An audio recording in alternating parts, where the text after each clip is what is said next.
What's happening, everyone, and welcome to Internet Dads. Spencer. Rory. How are you? I'm good, actually. I'm very good. And we just had a lovely trip in Bratislava. We did. It's very important I say Bratislava because I may or may not have got Bratislava confused with Bulgaria, which is not even a country to a country. It's a country city, to a city, yeah. a different country. On my Instagram story the other day, I do know what country I went to. It's Slovakia. Correct. And it was my first time going there. And I have to say, you were there too, obviously, it was a poker trip. I have to say, Rory, very pleasantly surprised. And I don't mean that in a kind of, I had a negative view of Slovakia, but I certainly didn't. First of all, it was hotter than the sun. It was hotter than England, which was exceptionally hot while we were away. But some of the first few days there, it was like a high 30s. No, it's painful. Painful, that level of heat. I can't cope. But no, it was a wonderful, it was perfect poker destination. Yeah, it really was. Hotel next to the casino, everything that you need, lots of food options. Logistically, it was a dream. Obviously, you weren't able to get out there as early as me because dad duties. Lovely boat trip. Obviously, played a paddle tournament, which we both love. Mate, how good was Lex? Like the guys whose event we went to. Yeah, Lex. Was a guy, So the event was called Lex Live, and Lex is like a brilliant poker player. He's been about for ages, and he put this event on, and it really was fantastic. And anybody who is into poker, even minorly, has to consider getting out to the next Lex Live. Yeah. But he killed us at paddle. He was a joke, mate. He was a joke. He was a joke. He's a tennis, I say pro. He's played for 12 years of tennis. He's doing 3 sessions of paddle a week. I saw some funny thing on Instagram the other day, and it was like, what are the big identifiers of a man hitting like, mid-30s / midlife crisis / parenthood, and one of the big ones is playing paddle, and we are paddle. there, aren't we? But do you think, I reckon that most people that listen to this, and obviously a lot of people that listen to this are dads or considering being dads or nearly dad, whatever. I reckon paddle is the common denominator. It does seem to be everywhere. I mean, it's expensive sport, so it's not open. I don't think not everyone's in the position probably to enjoy it. But I would say I've managed to avoid the lycra. I've managed to avoid the cycling thing. I don't mind a Peloton. I've got a Peloton at home, but don't use that much. But paddle is the one I'd say that, I don't know if jiu-jitsu counts. Probably not as mainstream as paddle. No. Jiu-jitsu is niche. Yeah, it's niche. Paddle is getting there, isn't it? I mean, the Spanish are so good at it. Like, I think it's the second biggest sport there, and they're like built different. They're just 10 years ahead of us, basically, or more than that. But it's really fun. But when you play against someone, it's obviously a great sport for like beginners to play, but you need everyone to be the sort of same level. Yes. And normally with me and you, when we play, we might play with lads like YouTube lads, and there might be one who's maybe not as good as us. With Lex, it was the other way, wasn't it? He was too good. No, I felt like Lex was so good that the game was actually better that we had with Spraggy and Spraggy's mate. Because it was more competitive. Because Lex was just like, basically, if he hit the shot, he won the point. He wasn't trying as hard as he could, I don't think, either. Technique is a joke. But it was a fantastic event. The poker was great. The event was great. And crucially, we both got our flags. Yeah, we got our flags. I mean, you missed the boat trip, unfortunately. You couldn't get out there in time. But they put some great stuff on. I got some lovely photos. Went for a walk up a castle. Obviously, the weather was a joke, so everything looks amazing when it's great weather. But really beautiful country. And when you take these photos and you send them back to your family and whatnot, you want to make sure the right people are seeing them, which is the perfect time to talk about today's sponsor, which is Proton Drive, which I know you've been using, Rory. Yes, and it's unreal. It genuinely is unreal. I just wish I had it before my phone got nicked. It would have changed everything. But I'm using it all the time now. It's so good for photos. I had a couple of mates at Glastonbury. They didn't want the pictures that were taken there to find their way into the wrong hands. So they sent them to me via Proton Drive, which was perfect. And why? What was on the pictures? Well, that's the point, Spencer. You will never know. Only the intended people that are meant to see those pictures will actually end up seeing them. Well, that is the beauty of end-to-end encryption. Not even Proton Drive can see them. Yeah, you're absolutely right. And that's why it's so important that I've got it now. I made the joke before about I wish I had it before my phone was nicked, and obviously that's true. But I'm going on holiday next week. So I'm going to be having like family time. I'm going to be taking a lot of pictures with my family, but I really want those photos protected. It's so important to me that the wrong people do not get to see those pictures. And that is why I will be using Proton Drive consistently throughout that holiday. Well, I don't blame you, Rory, because Proton Drive is secure cloud storage to back up any important files and, of course, safely hold your photo memories. And that's what people don't seem to realise. Like, it's not a photo editing app. It's a vault, a safe, and it's so well protected. It's so important. Check out Proton Drive with the link in the description and our pinned comment. And with our link, you can get an exclusive offer. So, the poker trip. Did you have a good time? Well, we both had a good time, Rory, didn't we? Great, wasn't it? For those that are uninitiated, we're trying to get flags. Basically, to get a flag, you have to cash, which means be in the top 15% of a tournament, make and win cash back in that place. And if you do, you get a flag of that country. So and it's there forever. This is the beauty of it. Yeah. Basically, if you play poker and you don't cash, there is no record. It didn't happen. No. It's like that tree falling in the woods. Whereas if you get the cash, doesn't matter what cash it is, if you get the cash, you then secure yourself a flag and you have succeeded in the Flag Hunter Challenge. Which sounds like not a big deal. It's a bit of a badge of honour, but also for someone like me, less so Rory, because I think he's had 9 flags now. But for me, when you're trying to show people you might know what you're doing or you might be learning, if you can prove, look, I've got evidence here, I've actually done a bit, and they can search your name. So I've now got, Slovakian flag to go with my Irish flag. I think you've got 9 now, so I'm trying to catch you up. Well, that might be difficult. Flags. But yeah, it was a good trip, wasn't it? No, it was fantastic. You can't ask for more than that, can you? No. The sun is shining, you're in beautiful Bratislava, and you are playing poker with PokerStars. Dreamland. Meanwhile, let's talk about some dad stuff. So how is the life of Spencer the dad going? Spencer the dad is great and he's very happy and there's a few, as always, developments going on. But there is something that has got a real bee up my bonnet. In my bonnet or up my bonnet? I think it's in your bonnet. I want it up my bonnet, mate. You don't have your bonnet. I've got bees all over my bonnet. Yeah. But I don't do this often, but if with your permission, I'd like to go on a bit of a rant. Rant. Spencer's rant. It could be a recurring theme of the podcast. Well, I literally saved it for the podcast because I actually filmed it to go on my Instagram stories and it was too long. I couldn't wow. put it I'm up there. strapped in. Let's go. Right, listen to this. And as a proud Londoner, you should have a view on this, right? TfL, if you're watching this, I know you watch Transport for London, you're a disgrace. You're a bunch of slugs, right? And here's why. Are you familiar with the Blackwall and Silvertown Tunnel, I believe it is? I'm aware of the Blackwall Tunnel, yeah. This is, but they've revamped it. There's a new setup there. It's all kind of new stuff. I was there, funnily enough, actually, Alex and I were going to meet one of my very good university friends who's just had a baby with his, obviously, missus, and it's our first time meeting their child. So it was a lovely day out. We're really good friends of ours. We hadn't seen him since they had the baby 5-6 months ago. So, everything's positive. Everything's great. We had a lovely day out in Greenwich. Nothing bad came of that until we get home a few weeks later. Okay. Listen to this, Rory. Right? Do you know what it costs to go through? You have to pay to go through that tunnel now, right? Which is a new thing. Yeah, it's a new thing, and it's not well signposted. Okay. Right. So we obviously didn't. It's a bit like the dart tag thing. You can pay online afterwards if you didn't see it. Well, you can't pay there and then. So you have to pay online. You have to take it upon yourself to do it, right? And this is a new thing, okay? So it costs £4, right? Fine.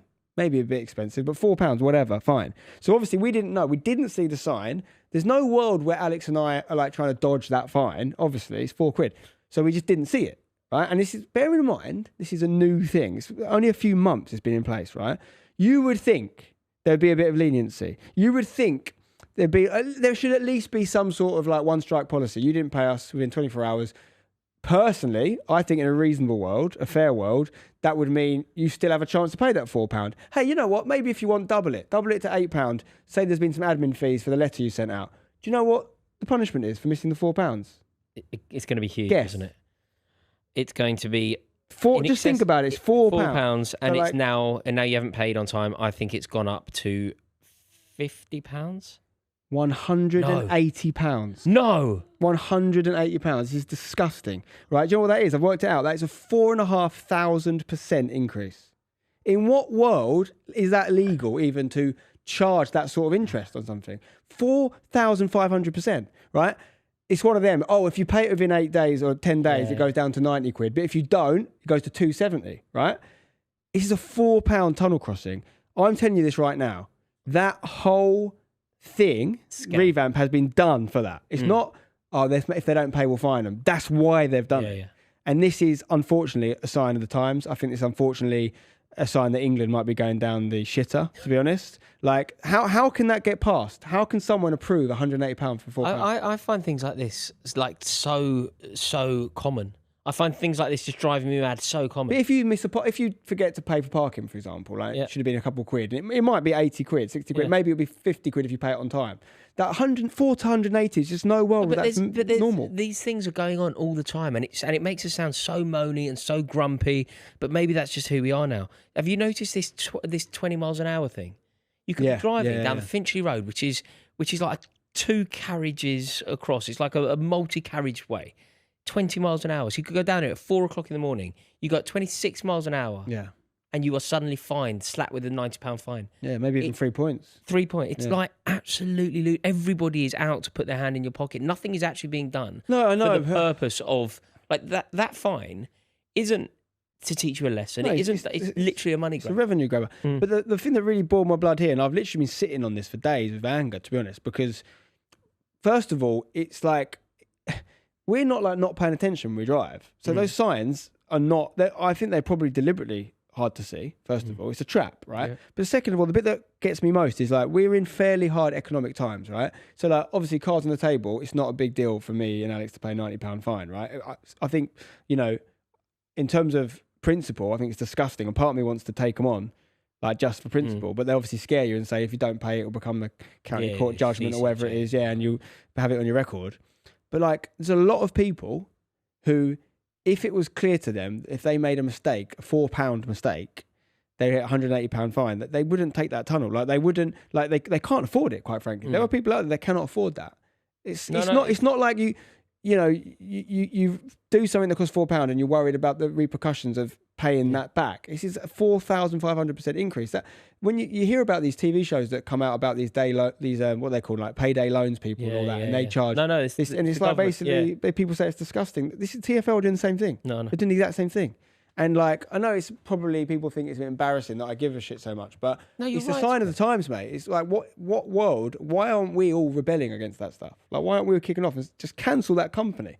We want to cancel people for like saying something about some not really that controversial thing on public, like on social media or whatever, but we allow companies to take the piss out of us. But you know, the winter fuel crisis and the cost of living crisis to come along, knowing that these gas companies and oil companies are making record profits, and we just sit and take it.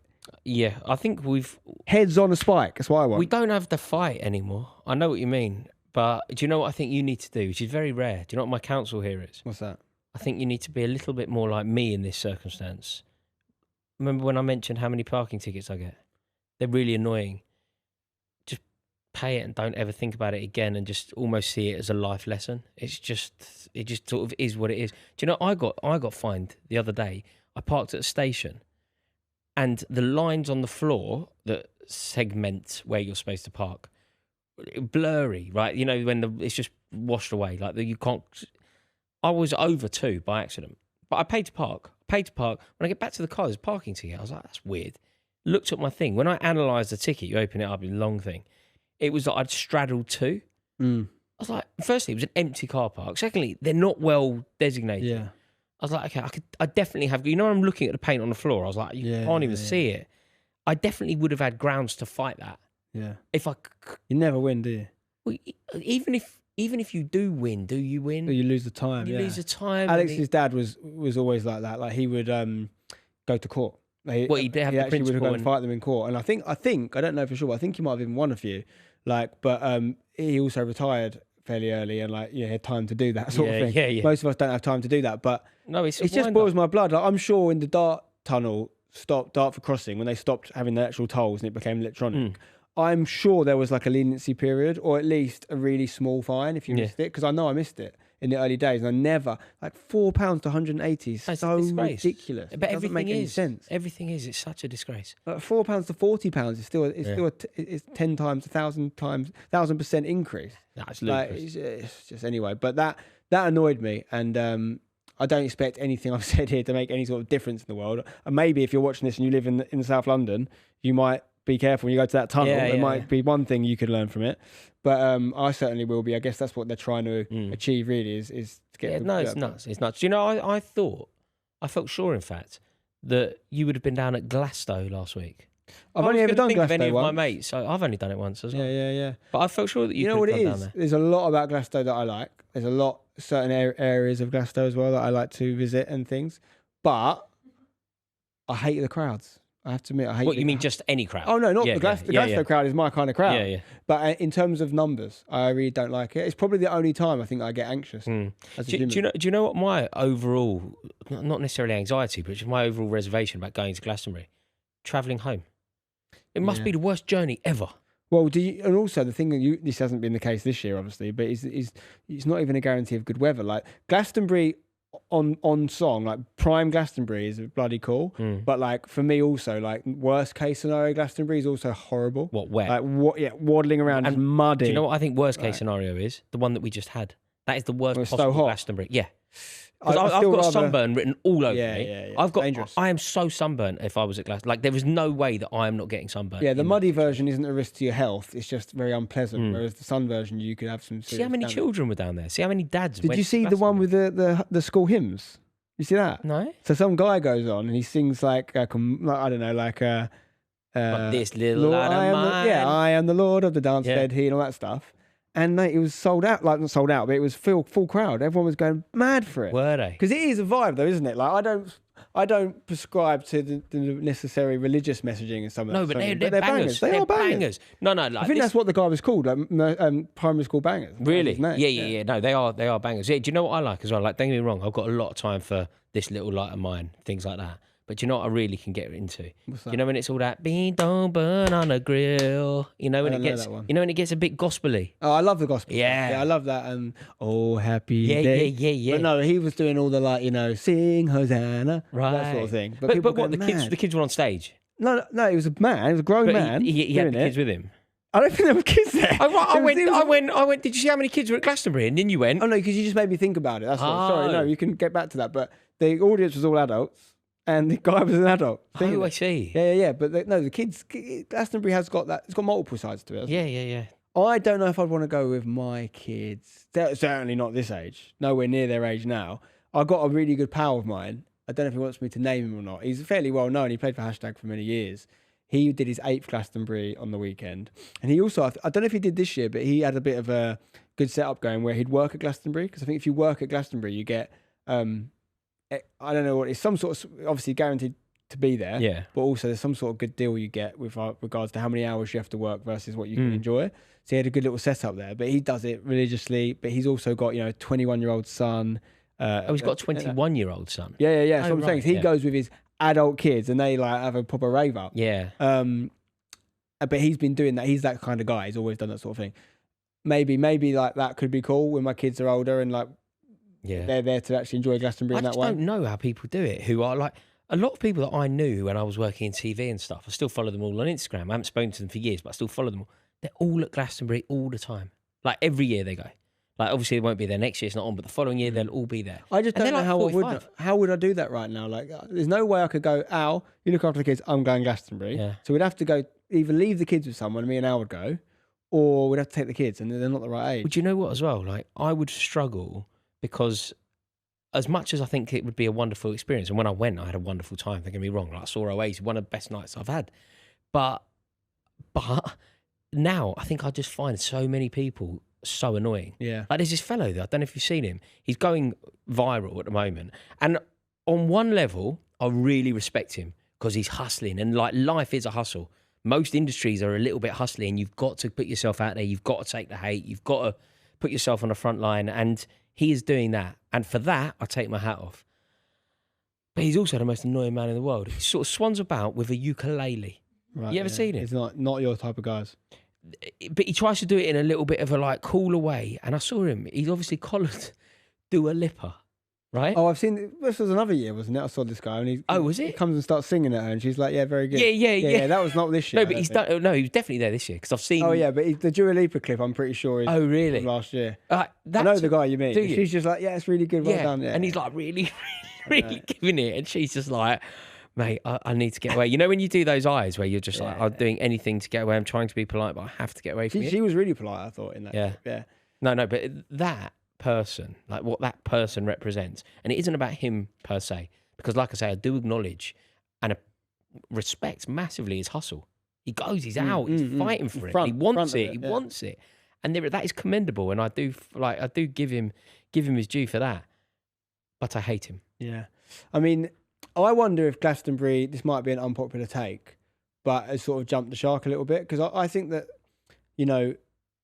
these things, I don't know the full history of Glastonbury, but like I know a bit about like things like Woodstock and all these sorts of festivals. No, it's born from the same. It's born from the a same. sort of counterculture, very small beginnings, gets big, and like all things, whether it's a business or anything that gets supremely popular and then becomes commercialised, which Glastonbury obviously has, so it kept a lot of the vibe alive, which is great. It isn't counterculture anymore, Glastonbury. No, that's what I was going to say. There's a couple of things for that. First of all, I don't want to get too political on here, obviously, but you had the big political songs that were sung about Palestine and stuff, and the BBC's response to that. I don't know if you saw it with Bob Dylan, who's funny. His name is take piss out of Bob Dylan. Pun. Yeah, I didn't realise it was spelt that way until I saw it. I'd never heard of him. But then you had the other band. I can't remember their names. Kneecap, yeah. So obviously all that stuff going on. I feel like the whole response to that, is not very Glastonbury, if you like. Like, I feel like true Glastonbury would be letting people have their say politically. If the crowd don't like it, the crowd will tell you. But like but we're on TV now, so we have to have a certain response, and then all the news about Glastonbury ends up being about the BBC's response to it. I just feel like in the olden days, these sort of counterculture sort of vibes, the musicians are the arbiters of the truth. They say, and if the crowd don't like it, the crowd will tell them. But now we've got people in charge of television corporations that are deciding what can be said and what can't be said. So I think sometimes something like a Glastonbury, and regardless of where you stand on the situation, right, true rebellious counterculture, whatnot, needs to never be part of an institution. So actually, anything that gets as big as Glastonbury at some point stops being Glastonbury. And I think it might have gone that way now. And actually, the next version of Glastonbury is this tiny little thing that you haven't heard of. Like, it sounds ridiculous to compare it, right? But like that thing I went to with my brother-in-law in the woods the other week, which was just 50, 60 people in the woods. That's how Glastonbury started. It would take decades to do that, but that's where those sorts of mentalities still live. And anything like Burning Man's become a parody of itself now. Like, you've got all the influencers going, Coachella, all these things, they get too big. No, I liked it. I remember when Glastonbury felt like it was at its pomp was when I think Jay-Z headlined and he came out singing Oasis. Do you remember that? He came out singing Wonderwall simply because Noel Gallagher, I think, had said, it's ridiculous that Jay-Z is headlining. It's not a rap music celebration. It's supposed to be an indie band, like guitar music festival. And it's out of order that Jay-Z is a headliner, which I don't agree with. He came out singing Wonderwall. I was like, that is the moment. That for me will always be what Glastonbury is. Sort of musicians. What was the famous one that they did? What was what's it called? Nebworth? Nebworth. Oasis did Nebworth. Yeah, that's the famous one, isn't it? Oasis, that's like pomp. That's the pomp of Oasis. Oasis did Nebworth. I think it was called Familiar to Millions. But we would have been too young for that. Yeah. But that's the iconic like Oasis. Yeah, the one that I think really stands out for Oasis is two gigs. There was one, and there's an amazing picture that I used to have on my wall at university actually, and it's Liam Gallagher standing with a tambourine at Main Road, overlooking like obviously tens of thousands of people. Bearing in mind he's Man City, wearing the Umbro, the iconic Umbro thing. So they did Main Road. And maybe that was Familiar to Millions, actually. They did Main Road, which was the one. But do you know where I saw like a video when I was young? I used to have it on a VHS. And I just thought, I have to see them play there. Like, they played at the Bombonera. Did they? Yeah, they're huge in Argentina. Like, it's amazing. They're huge. Quite Argentinian in their kind of, certainly Liam is. In what? In his sort of just charisma, like his way of being, the sort of culture and characters that they celebrate over there. He's a bit like that. Well, they love him. They love him. Like, funnily enough, they've got the gigs coming up, obviously. The Wembley one is really difficult to get tickets for. I mean, they're all very difficult, but Wembley is like super sold out. And I think the reason it's because it's the easy one for the international fans to do. Like, I think that a lot of Italians will come in for that gig, for example. But I also think with that, I didn't try and get tickets for that. And I also think that there's a lot of people, I know this because I've spoken to them, there's a lot of people that bought tickets for that and queued up online and waited because they thought it was cool to do it. And they're not actually Oasis fans, really. Like, I know people that literally aren't even that big fans of their music, but they were like, everyone was talking about it so much, they wanted to have the ticket. It became the zeitgeist, didn't it? But that's not, it became the zeitgeist, but that's one thing, like, it being a genuinely popular thing. It's another thing someone like doing it because they think it's cool to do it. They don't actually want to do it. Yeah. Although, do you know what? I kind of feel sorry for a lot of kids because, if you're like 25 now, it's impossible for you to have ever seen them. Yeah. So this is your... Who's modern day Oasis? Like, who is... Arctic Monkeys are the only they're not even really modern day now, mate, I don't think. Are they not? I don't think that young... I'm talking about 20-year-olds now. But the only band that's been formed even comparable to what we witnessed the tale of, I think the Arctic Monkeys are the only band that have ever had that kind of... Not McFly. Mate, I love McFly. One McFly Direction. decent. McFly were decent. But yeah, didn't have the same rock and roll, literally. What's his name? Tom Fletcher from McFly. Very talented man. Went to my school. He couldn't be less. His sister as well, very talented He went as well. to my school. They're very, very talented family, but he couldn't be less Liam Gallagher if he tried. No. But going back to the Glastonbury thing, I think I went the year that Adele performed, and it was rubbish, to be honest, in that performance, because she was great, but I was like, I was only looking at the screens. Yeah. There's 100,000 people in the crowd. Yeah. I think I might have told this story actually before on the pod, but what was crazy about that, I remember I had to leave really early the morning after. Oh, I remember you saying, yeah.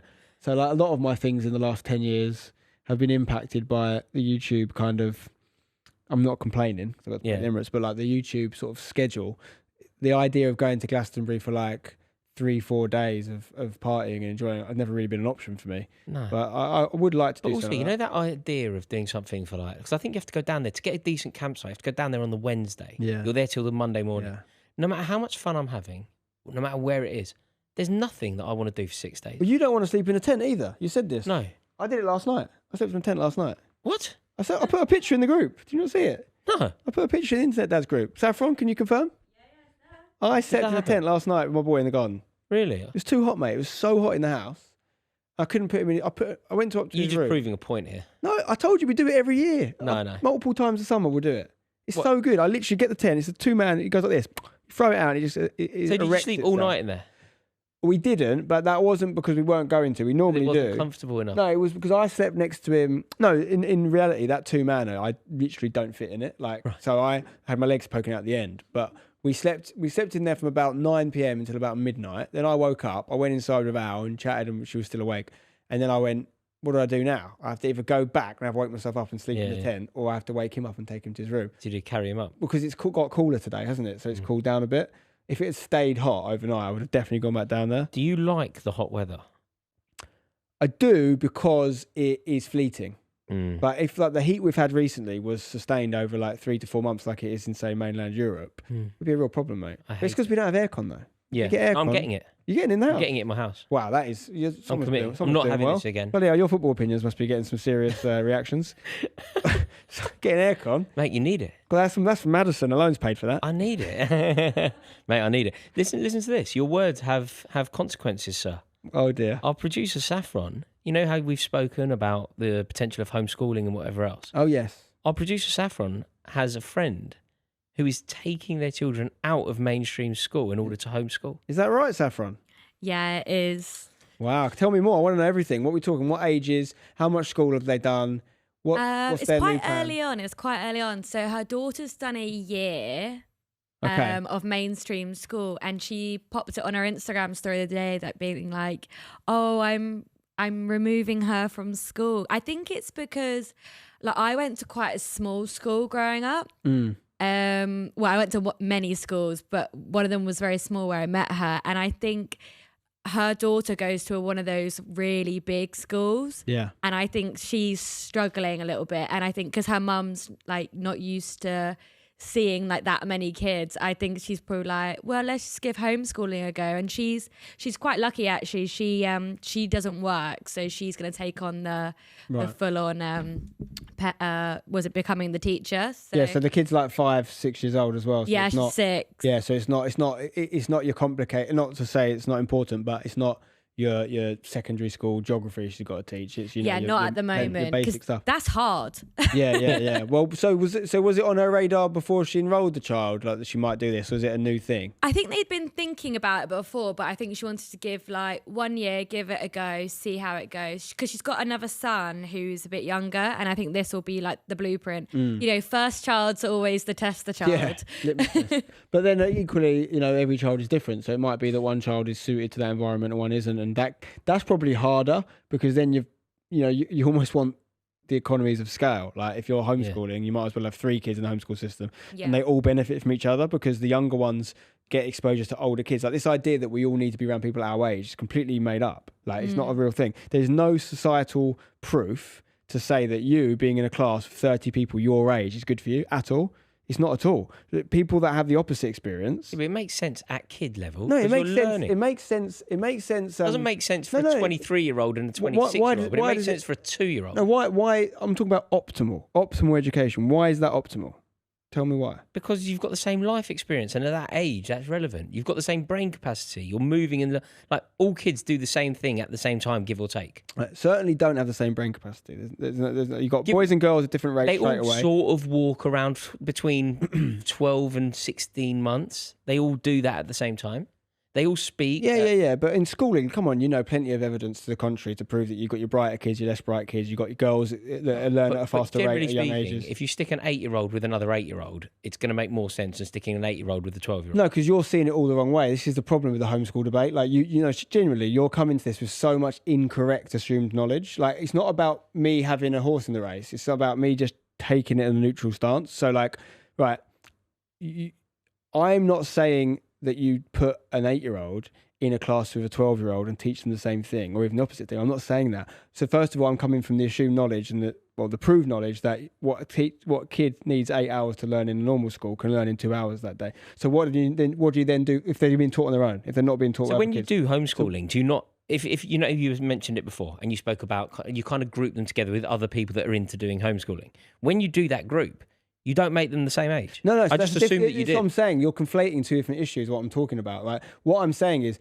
by going to school in a traditional setting anyway, you basically create a lack of exposure to multiple backgrounds and ages in your kid. They all get put in the same for the whole experience, right? Whereas if you're doing homeschool, you can do myriad ways of educating that child. You might do 2 hours a day on their own. You might do 2 hours a day with some other kids from the community in the same age. It might be, it doesn't matter. But then you open up the rest of the day to do other things and expose them to different age groups. What I'm saying is, if you have 3 kids of 3 different ages in your family getting homeschooled, 2 hours of that day might be them all doing their own thing that's relevant for their age. But then they've got all this time to be exposed to. So if you're the youngest, you have all this time to be exposed to, let's say you're 8 and you've got a 14-year-old brother who's in the same family.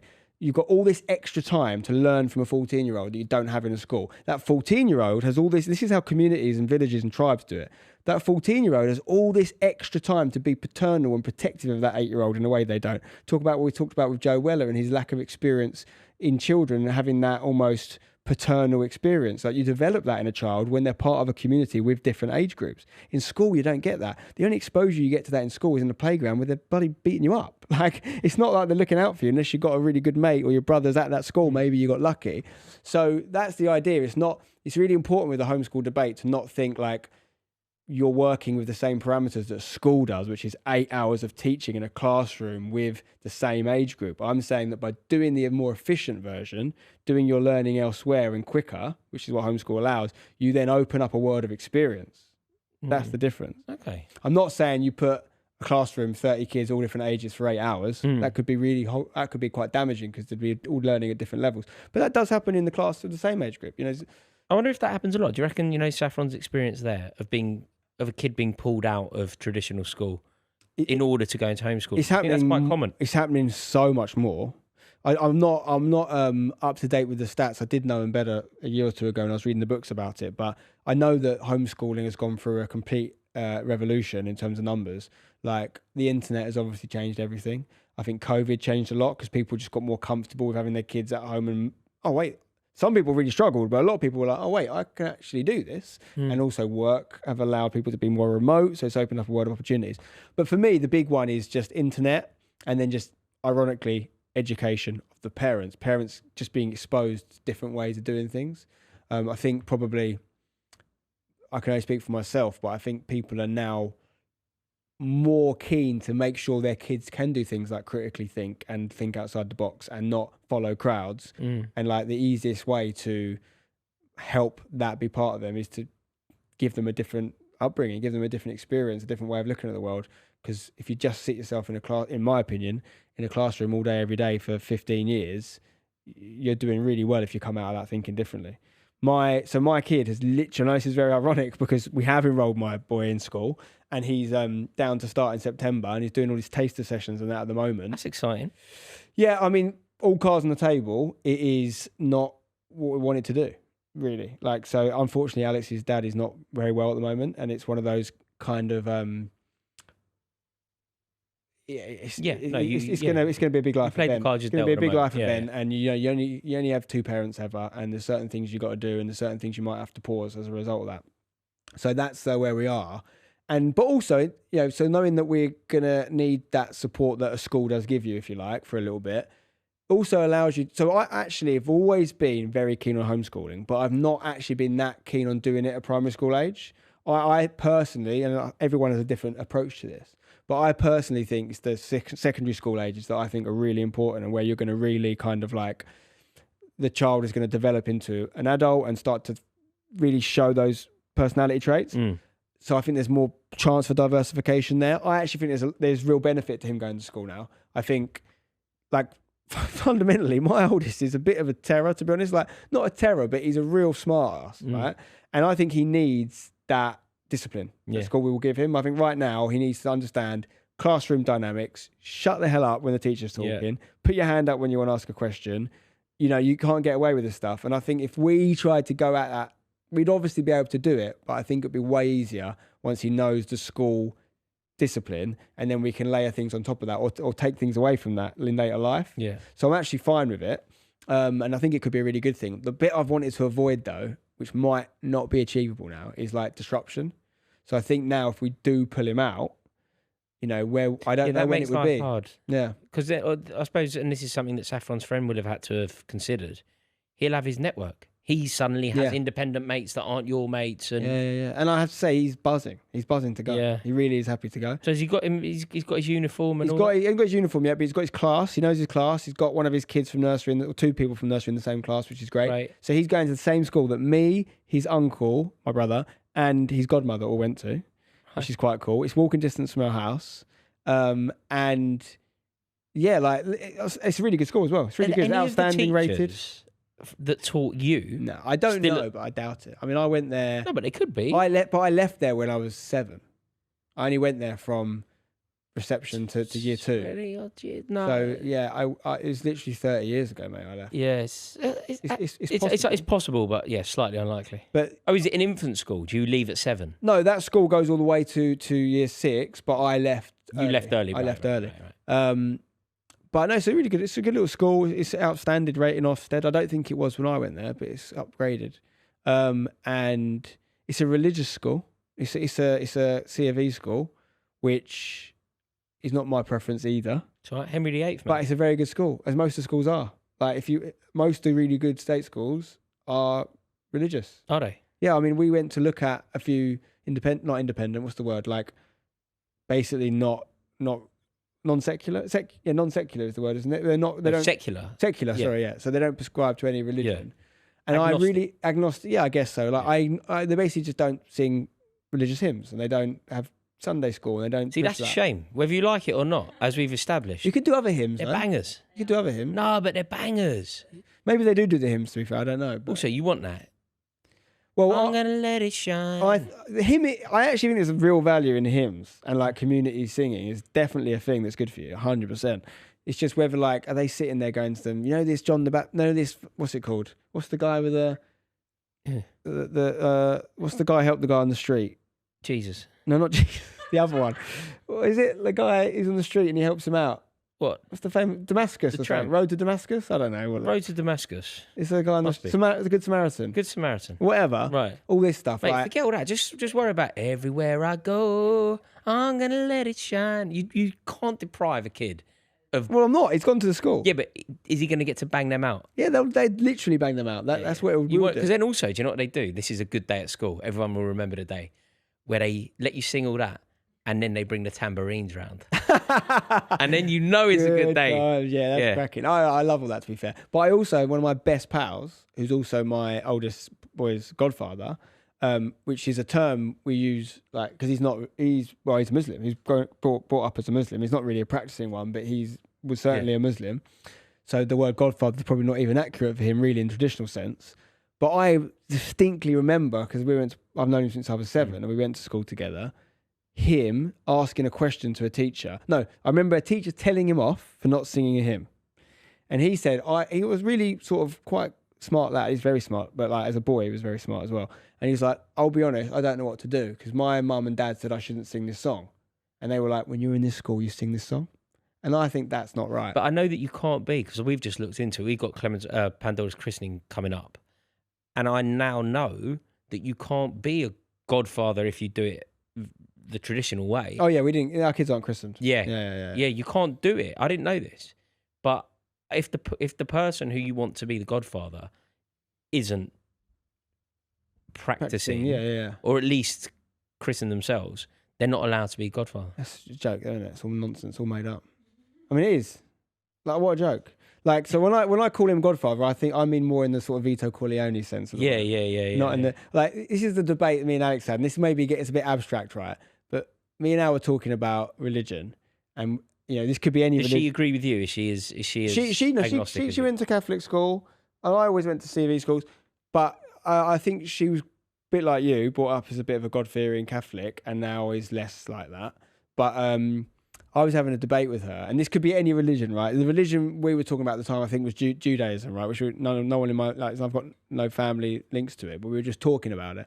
And I was like, you know, I was basically saying it could be any religion, that I can just decide to be one anytime I want. And she was like, you can't just say you are. I was like, I can say I am. No one can tell me I'm not. It doesn't exist. It's not a thing. No, but Judaism is complicated because it's also an ethnicity. So is it complicated that? But like, let's say, like, if someone was a Muslim their whole life, right, and he went, I'm Christian now. Like, there's no like test, is there? You can't like, a priest goes, yes, you're officially Christian. Well done. You can just go around calling himself Christian. No, there's no rules. Hang on a minute. When I did my thing when I was young, Hail Mary, Mother, and all that, Of course, they're called confirmation. I had to do some tests. So that's Catholic So confirmation. I would have passed those tests at the time. Yeah, but what I'm saying is, if you were a guy who'd never done anything like that womb, before, still got it, man. if you were a guy who'd never done any of that before, and at whatever your age is, you decided, I'm Catholic now. Like, there's no rules, mate. It's literally a made-up concept. No one can tell you you're not. Who's in charge? The Pope? Is he going to tell you you're not? What's he going to do? Come around and tell you around your house? No, but if you were to say that you're a Catholic, so I'm a God-fearing Catholic. If you were to be a Catholic imposter, me and the Pope will fuck you up. I've just decided I am. Just this minute, I'm Catholic. Yeah, but bang, if done. you try to do I decided I'm not again. Catholic? No, I'm not. Yes, I am. No, you There's can't no do rules. that. Of course I can. I just did. What, I'm going to go to prison? Am I going to go to prison? I didn't break a law, did I? It's all a fugazi. It's not real. No, it's... I'm not trying to offend anyone. I've not got anything against anyone that believes it or celebrates it. I'm just saying, like, they have to understand it's a construct. Like, I can just decide to be that tomorrow. Another person can tell me I'm not, and I can say, but I am though. Who's right? The Pope's right. Says who? Says the Pope. It's all a fugazi, mate. You have to understand that. If it helps your life, great. If it makes you a nice person, fantastic. I think it's a great thing. There's also a lot of scumbags that go around in the name. My of mum watches this show. She's not going to like you very much. Beverly, if you're watching, When you come, I'm Catholic. if you come round our house, she'll launch a load of holy water on you. The power of Christ compels you. Hey, look, he's turned into a little gremlin. And you know what? We're going to focus now off the back of that. Fine. Mate, Beverly won't be happy. You're me. I love Beverly. She's my most loyal Instagram customer. She likes everything. Mate, she's like that with everyone. Beverly, I Do appreciate you want it. to know something amazing about my mum on Instagram? I honestly think that when she sees a picture that you've uploaded, she thinks that you've sent it to her. Yeah. No, I think that's true. Because she will reply as if you've sent it to her direct. I know. I know. I know. Keep it up, Mum. I'm saying this only with love.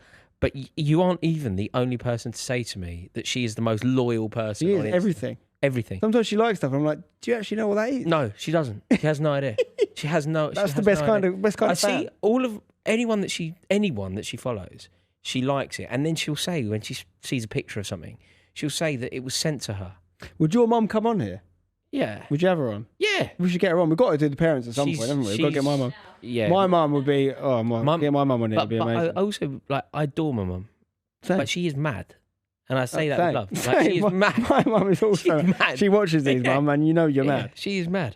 But yeah, we can do that. But no, it is funny because if you upload a story, she goes, "Oh, thank you," as if it's come for her. Yeah. That's good. That's good. We're gonna do a dad diary, and it's important that we get to this dad diary because I think it came in last week, and it starts by saying my missus is 32 weeks pregnant. So we better answer this soon Crunch time. because the baby could be born before we get round to it. Right. So my missus is 32 weeks pregnant, a first-time dad for me, but she already has a little lad. Was just wondering what worries you've had and what the birth was like and what to expect in birth. I'm a big worrier, but I know I'll be an amazing dad. I think for the first couple of months, it will be a massive worry to me and any little noise and stuff. But at least she's been through it to reassure me.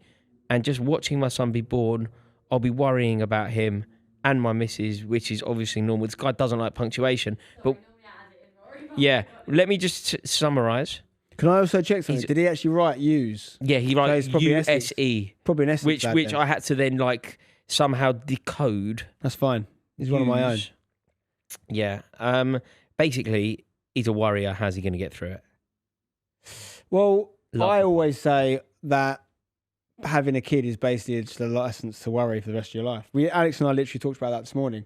She was like, we're always going to worry, aren't we? I was like, I don't think we'll stop worrying about it. We were talking about how many kids we could have. We're having that conversation, like in a sort of like Oh my laid back gosh, this way. is a revelation. Are you No, 'cause, considering more? do you want to know like how? I don't know how like down dirty we can get. You can get dirty. Basically, Wow, what have the you other been day, doing? Alex and What I have you may been or may doing? not have Done what? rocked the Casbah, Right. and there may have been a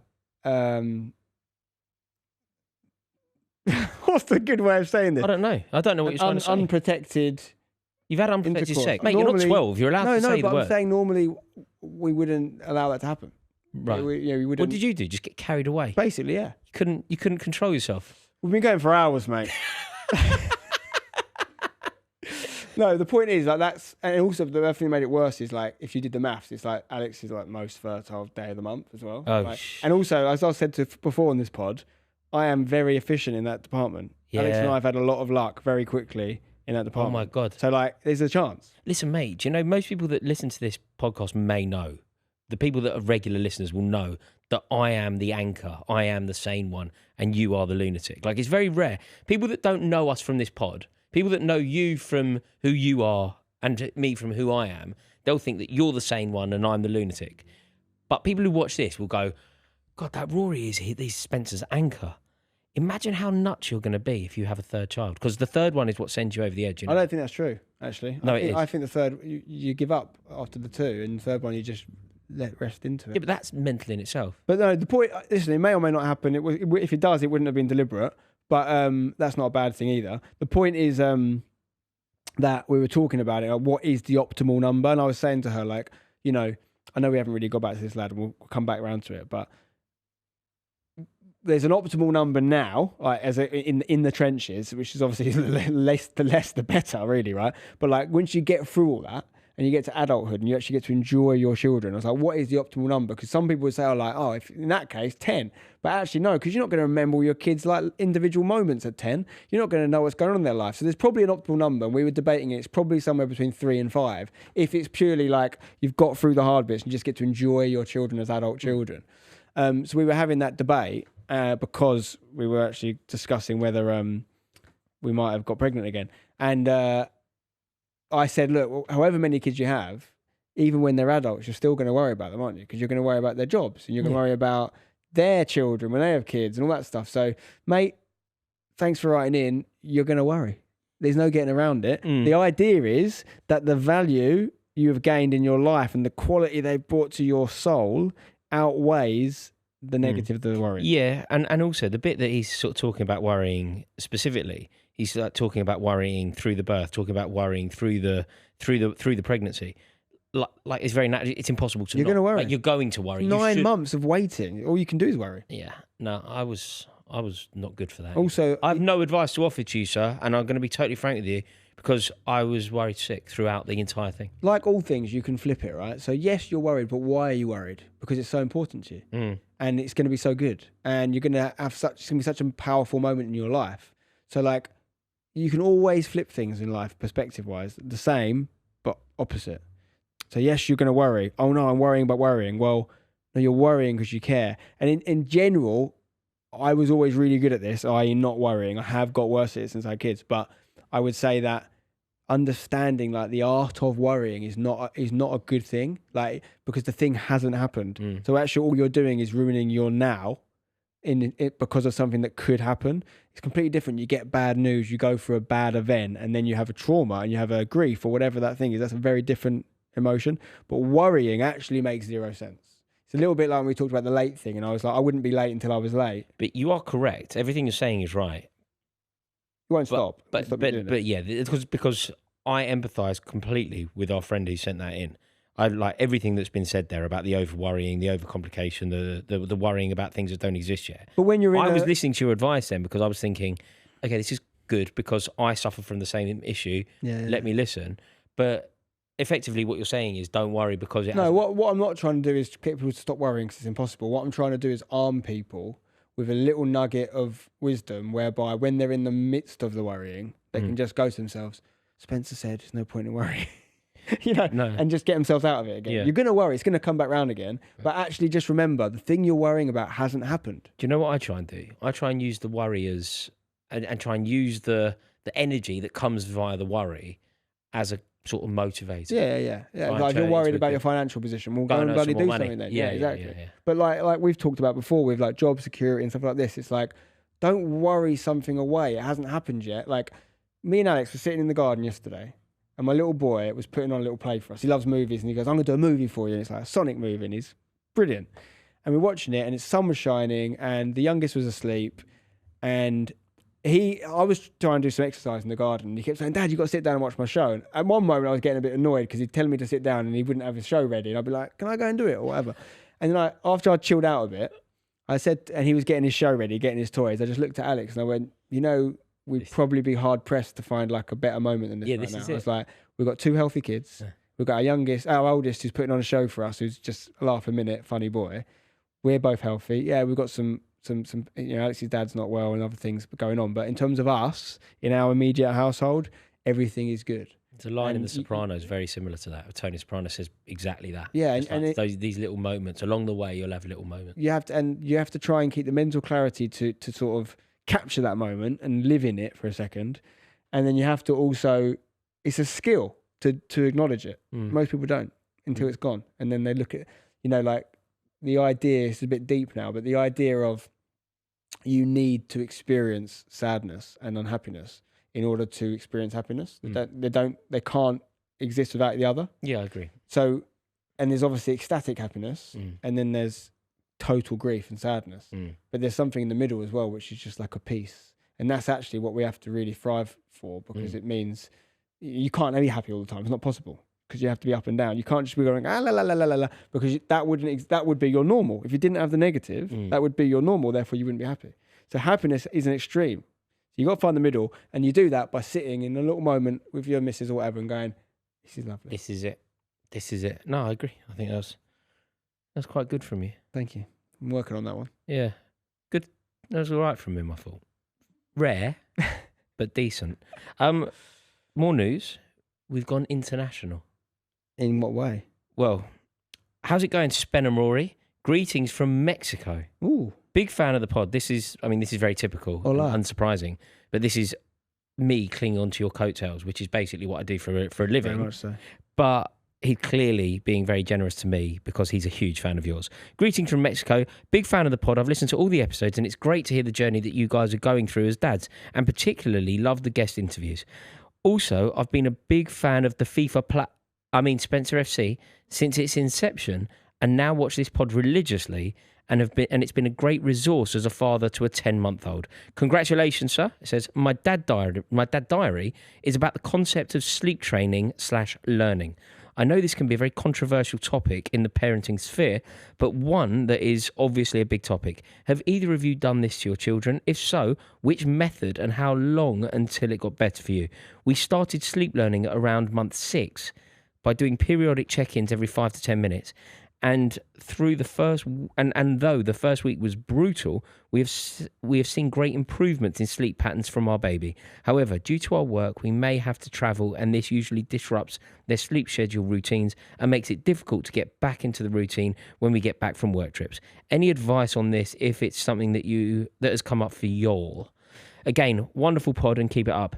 Don't go changing unless it's nappies. Gracias. Wow. It's a great, really annoyingly, bear with me, there is no name. What I would say, my friend, mi amigo, is, first of all, I'm probably going to butcher loads of things here because Alex is well on this stuff, right? And I'm really not, and I'm a mere passenger in the sleep training journey. But she definitely bought some sort of sleep course, training course, if you like, and it follows it. You have to pay for it, and it gives you all these tips. And I know Alex thinks it's really decent. there are also sleep regressions, right, that you go through, and I think sometimes 4 months, mate. I'm there. I think 4 there's months. a couple, isn't there? There's like a 4-month one. I think there's a later one, and like you can have a schedule, and you can have a plan, you can have a routine, and then it can just get torn apart. And it might be because you travelled, it might be because you did something, it might just be nature and biology that disrupts it. So like I think everyone's got a plan if they get punched in the face, as they say, right? Like you can't allow for everything. But it is good to have some sort of tactic. I'm very lucky because Alex is the sort of boss of all that stuff. She's really good. That friend that I met the day we had that Blackwall Tunnel incident, he was talking about, and I don't remember the name, so I'm not doing much help here. There's a woman who I know because we talked about it. He said she's not a mother herself, and therefore she gets criticism for it. But she's this well-known nanny, and she has this... McPhee. Not Nanny McPhee. No, she's a well-known nanny, and she's got some Mary sort Poppins. of like school of thinking about raising children, basically, that you can almost like follow her method. It's like a method, and it's named after her. So someone listening to this will know what it is. But they're doing it with their kid, and they're swearing by it and saying they've had a lot of luck. I mean, with it, this Dad Diary specifically says that they've started trying it at 6 months. That sounds really early to me. Like we did Clementine when she was 14 months. And we were out of options. But you were dealing with the colic stuff. We were dealing with the colic stuff. Yeah. Like this is easier, but with Pandora, I don't think we're gonna have to do the training as such because she's quite a good sleeper anyway. I say that I'm doing tonight, and I am terrified. I just think so much of it is the going from 0 to 1, understanding that your sleep is no longer dictated by your life and your clock, is such a big adjustment that even if the kid is a relatively good sleeper, you're just killer, like, innit? what the hell is going on? With the second one, like he does get up most nights, to be honest. And Alex has been doing it all, really, to be fair to her. But like, she's taking it in her stride way more this time. How do you do it? It's because our life is already Hey, over. Victoria's like that. Like, so I said to Victoria, like, what we were meant to do is we're meant to do 5. She does 5, I do 2. That didn't last for very long. So then it became 6-1. So I meant to do 1 night a week. I'm on 7-0 right now. I haven't done any for ages. So I've basically said, look, Victoria, I have to do tonight. Just out of duty. I have to. I don't want to. I'm dreading it. I have to do it, though. You have to. I need to tonight. start doing it. She's kind of gone, yeah, okay. You know, if you're insistent, let's do it. I'm now a nervous wreck, full of anxiety, like dreading it. She went, do you want me to just do it? I was like, how do these girls just become... Built like, different, before mate. They're built Victoria different. had kids, she loved the kip. Yeah. Loved the kip. And now she can just go through the night, no problem, get up in the day. It's incredible. They're so good. They're just the best thing ever. Like, I know people will say I'm generalising here and I'm doing them a disservice, but I don't really care.